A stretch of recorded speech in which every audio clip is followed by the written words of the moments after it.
my dance make it hurt.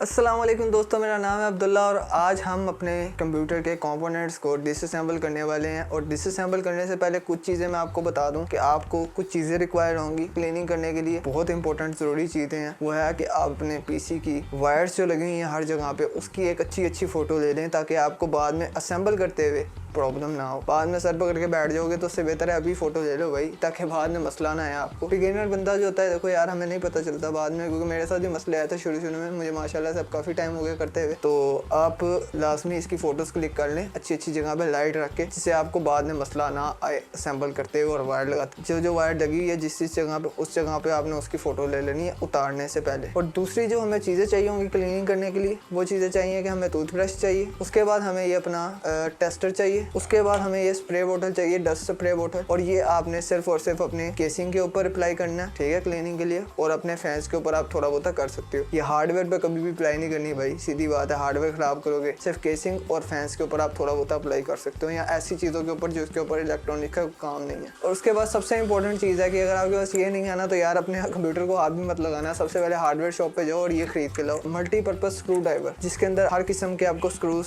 Driver मिलते हैं, जिसको आप लगाओगे और स्क्रूज अपने मुताबिक जिसका भी साइज का स्क्रू है वो आप इसके मुताबिक देख के अपना ओपन कर सकते हो। तो ये बहुत ज़रूरी चीज़ है भाई कि आप अभी जाओ हार्डवेयर से खरीद के लाओ, उसके बाद अपना डिसअसेंबल करो कंप्यूटर को। तो ये बहुत इंपॉर्टेंट चीज़ है, इसको आपने ख्याल में रखना है। और उसके बाद जो फाइनली हमें चाहिए एक माइक्रो फैब्रिक क्लॉथ, जिससे हम अपने पीसी को क्लीन करेंगे, उसके ऊपर स्क्रैचेस ना आए, इसलिए माइक्रो फैब्रिक क्लॉथ यूज़ किया जाता है। और ये ऑप्शनल है, ये अगर आप देना चाहो चाइनीज साफ़ करने के लिए तो ये भी आप ले सकते हो, ये ऑप्शनल है। तो ये चीज़ें बहुत ज़रूरी हैं जो आपको बताई हैं। तो ये क्लीनिंग से पहले आपने अपने पास रख लेनी है। अब हम अपने कंप्यूटर को साफ़ करने के लिए तैयार हैं। तो फिर मैं आपको बता दूं कि आपने हर वायर की अच्छे से क्लिक ले लेना है, जिससे आपको बाद में असेंबल करते हुए प्रॉब्लम ना हो। चलिए जल्दी से हम अपने कंप्यूटर को डिसअसेंबल करते हैं। सबसे पहले हम अपना ग्राफिक कार्ड रिमूव करेंगे। तो ग्राफिक कार्ड को रिमूव करने के लिए सबसे पहले हम इसकी वायर रिमूव करेंगे। जो 8 पिन कनेक्टर लगा होता है, 6 पिन और 8 पिन कनेक्टर होता है, ये 8 पिन कनेक्टर है, इसके डोर्स। तो ये 8 पिन कनेक्टर को हम रिमूव करेंगे सबसे पहले। उसके बाद अपने ग्राफिक कार्ड्स को हमने रिमूव करना है सबसे पहले। तो ग्राफिक कार्ड को रिमूव करने के लिए सबसे पहले इसके इधर स्क्रूज लगे होते हैं, वो हमने रिमूव करने हैं। ये स्क्रूज लगे हैं, इन 2 स्क्रूज को हमने रिमूव करना है।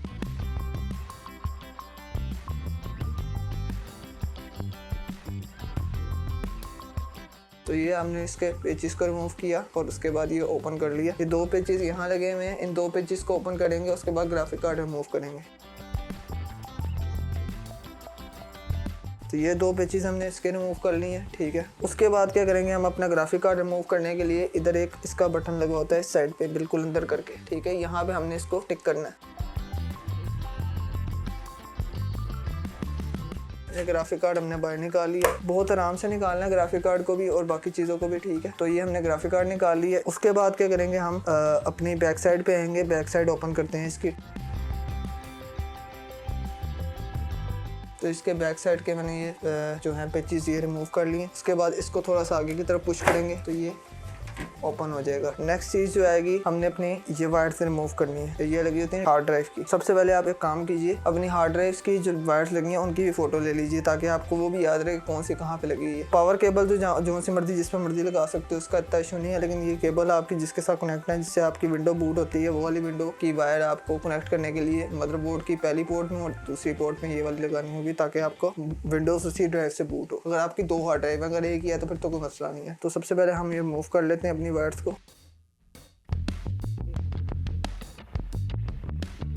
ये हमने सबसे पहले अपनी सारी वायर्स को रिमूव कर लिए। तो अब मैं आपको बता देता हूँ, ये अपनी पावर सप्लाई की केबल है, ठीक है, जो पावर सप्लाई करती है किसको, हार्ड ड्राइव को, ठीक है। हार्ड ड्राइव के ऊपर कोई भी लगा दो इसमें से, ठीक है। उसके बाद अपनी ये आती हैं केबल्स, जिससे हम अपने मदरबोर्ड में एक साइड लगती है और एक साइड हार्ड ड्राइव में लगती है। तो ये हार्ड ड्राइव की केबल आ जाती है, ठीक है। और उसके बाद हम फैन को ओपन करेंगे। फैन को ओपन करने के लिए पेचेस दिए हुए हैं, ठीक है। इन पेचेस को हम ओपन करेंगे, लेकिन उससे पहले हम अपने हार्ड ड्राइव निकाल लेते हैं, ताकि हार्ड ड्राइव का काम खलास हो जाए। तो हार्ड ड्राइव को निकालने के लिए हम क्या करेंगे, सिंपली ये ट्रेस आती हैं, यहाँ पे लगी ट्रेस को हमने यूं करके बाहर निकाल लेना है। पहले हमारी SSD आ गई, दूसरी हार्ड ड्राइव आ गई और ये हमारी तीसरी हार्ड ड्राइव आ गई। तो ये हमने तीनों हार्ड ड्राइव निकालनी है, और इनको बहुत आराम से रखना है दोस्तों, वरना ये आपकी हार्ड ड्राइव जरा सी टक हुई तो ये गई काम से। अगली चीज़ हमारे पास जो है, हमने अपना फैन रिमूव करना है, किसका, जो कि प्रोसेसर के ऊपर लगा होता है फैन, वो रिमूव करना है। ये फ़ैन की हमने अपने पेचेस रिमूव करने हैं चारों, जिससे फ़ैन ओपन होगा।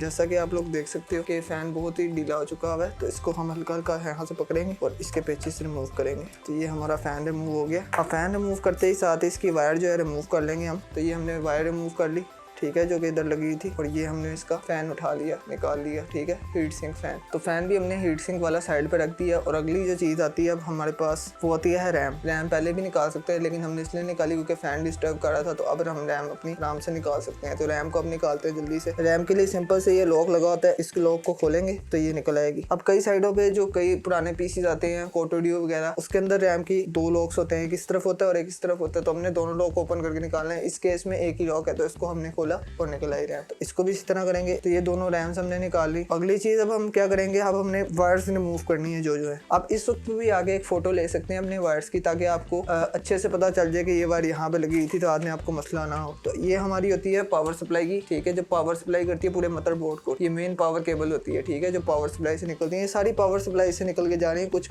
होती हैं जो इसके साथ कनेक्ट होती हैं, बाकी सारी पावर सप्लाई की केबल्स होती हैं। तो एक यहाँ जा रही है और एक यहाँ पे जा रही है, ये ऊपर करके लगी हुई है। ये वायर जा रही है, ये किसके साथ है, ये भी मदरबोर्ड के साथ लगी हुई है। ये होती है 8 पिन कनेक्टर, ग्राफिक्स कार्ड में लगी हुई थी और इसमें भी लगी हुई है। ये 8 पिन कनेक्टर वाली केबल एक इधर भी लगी हुई थी मदरबोर्ड में। तो कईयों में 6 पिन कनेक्टर होती है, कईयों में 4 पिन होती है और कईयों में होती ही नहीं है। तो ये एडवांस मदरबोर्ड्स के लिए ज़रूरत पड़ती है इनकी। तो ये दी गई होती है पावर सप्लाई में जब आप परचेज करते हैं पावर सप्लाई। उसके बाद ये मेन पावर केबल रिमूव कर लेंगे।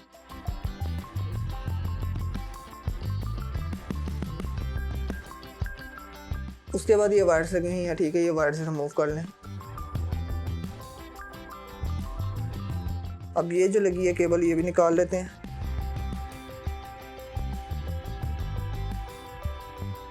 सारी वायर रिमूव करने के बाद आपने क्या करना है, अब मेरी सारी वायर रिमूव हो गई हैं, फ़ैन की रह गई हैं, फ़ैन की भी रिमूव कर लेता हूँ मैं। इसको उतारने के बाद हमने अपनी सबसे पहले पावर सप्लाई को खाली करना है, पावर सप्लाई के पेचेस खोलने हैं।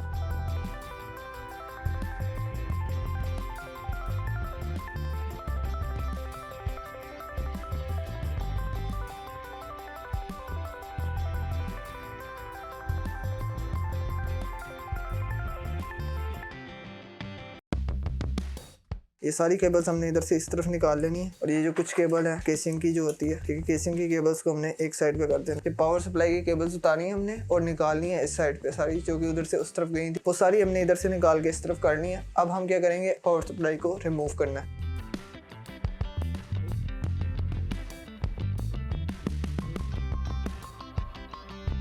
तो अब हमने इसको पेचेस को ओपन कर लिया है। तो अब हम ये अपना पावर सप्लाई निकालने लगे। तो पावर सप्लाई को निकालने के लिए सिंपली आगे पुश करना है थोड़ा सा इसको, और ये वायर्स वाली साइड से इसको उठा लेना है।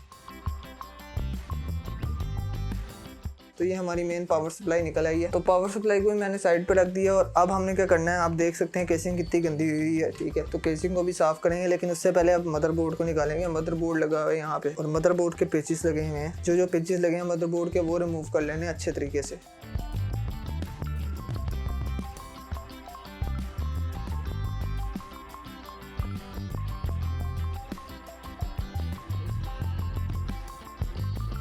ये मैंने सारे पेचेस रिमूव कर लिए हैं। और अब क्या करेंगे, अब बड़े आराम से हम इसको रिमूव कर लेंगे। तो ये हमारा मदरबोर्ड भी निकला है, मदरबोर्ड को भी हमने रिमूव कर लिया। उसके बाद ये अपना फ़ैन भी रिमूव कर लें, ताकि आपको फ़ैन भी तंग ना करे।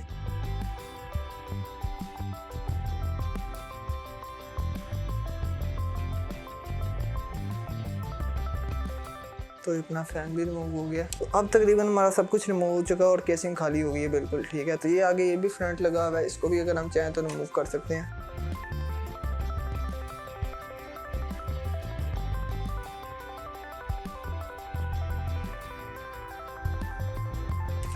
तो जैसा कि आप लोग देख सकते हैं हमने रिमूव कर लिया इसको भी आगे फ्रंट साइड को। और अभी आगे वाला फ़ैन जो है इसको भी रिमूव कर लेते हैं।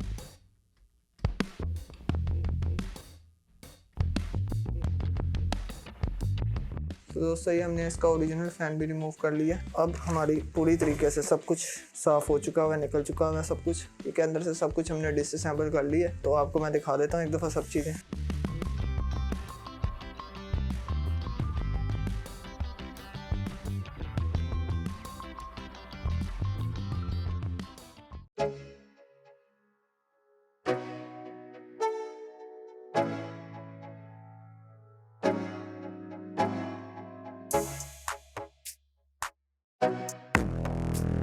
सो फाइनली हमने सारी चीज़ों को डिसेंबल कर लिया है और टेबल भी लगा दी है। अब अगली वीडियो में हम इसको सारों को प्रॉपर तरीके से क्लीन किस तरह करना है और सेफ्टी का ध्यान रखते हुए वो सब चीज़ें हम नेक्स्ट वीडियो में देखेंगे। लाइक शेयर सब्सक्राइब लाजमी कीजिए, बहुत मेहनत लगती है वीडियो बनाने में। तो मैं मिलता हूँ आपसे नेक्स्ट वीडियो में। Thanks for watching. अल्लाह हाफिज़।